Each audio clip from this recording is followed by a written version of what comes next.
नमस्कार विद्यार्थी मित्रांनो, तुमचं स्वागत आहे जय हिंद पाठशाला या युट्यूब चॅनल मध्ये। आज आपण 1857चा उठाव पाहणार आहोत।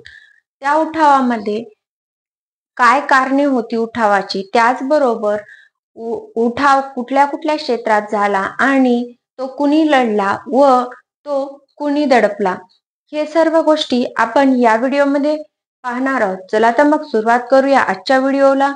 आमच्या उठावाची कारणे कुठली कुठली होती।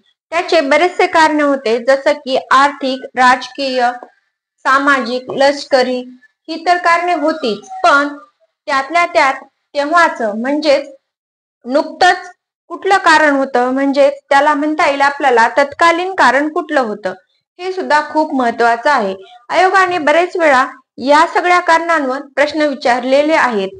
तर तत्कालीन कारण असं होतं, 1857च्या उठावाचं रायफलीचे जे काही काडतूस होते त्याला गायीची व डुकराची चरबी लावलेली होती।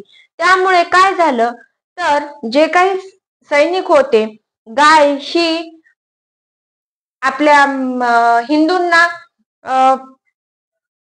दैवत मानलं जातं आणि डुक्कर हे मुस्लिमांना वर्ज्य आहे।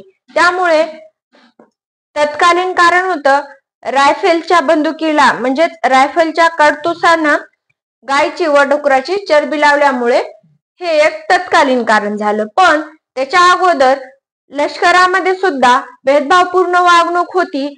जे काही हिंदू सैनिक आहेत त्यांना कितीही शिको किंवा कितीही हुशार असो, त्यांना सुभेदारापेक्षा वरचं पद नव्हतं, हे संतोष त्यांच्या मनात दरवळतच होता। त्याचबरोबर समाजात सुद्धा काही सुधारणा रूपी अडथळे ब्रिटिश सरकारने तयार केलं होतं, जसं की सतीबंदी कायदा आणला होता। त्यामुळे काही कर्मठ लोकांना असंतोष निर्माण झाला ब्रिटिश सरकारवर। त्याचबरोबर विधवा पुनर्विवाह ह्या गोष्टी आपण अधार्मिक मानल्या जात होत्या हिंदूंनी, त्यामुळं ह्या गोष्टी 1857च्या धुमसणाऱ्या असंतोषाची कारण होती। त्याचबरोबर ख्रिश्चन मिशनरी जे काही कार्य करत होते ह्याचा सुद्धा समाजामध्ये राग निर्माण झाला होता। त्याचबरोबर काळे गोरे जे वागणूक भेटत होती ह्याचा सुद्धा राग निर्माण झाला होता आणि सैनिकांनी टिळक लावायचा नाही असं सुद्धा हे सुद्धा एक सामाजिक कारण होतं।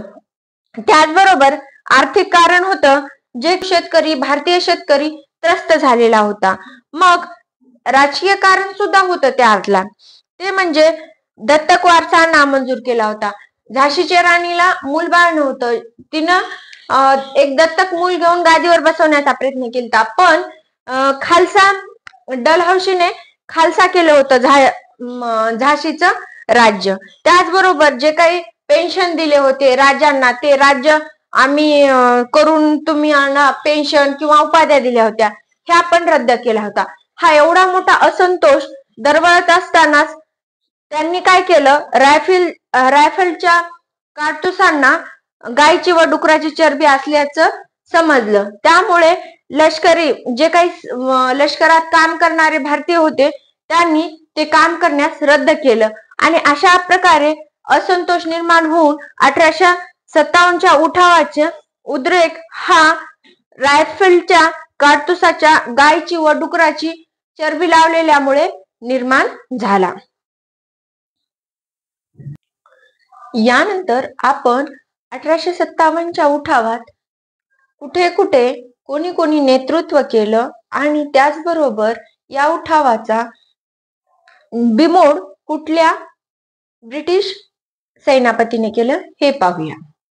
तर दिल्लीमध्ये उठावाचं नाममात्र प्रमुख म्हणून बादशाह जफर दुसरा हा पुढे गेला, पण खरं नेतृत्व हे सेनापती बख्त खानने केलं आणि दिल्लीच्या या उठावाचं बिमोड केला निकोलसन हडसन यांनी।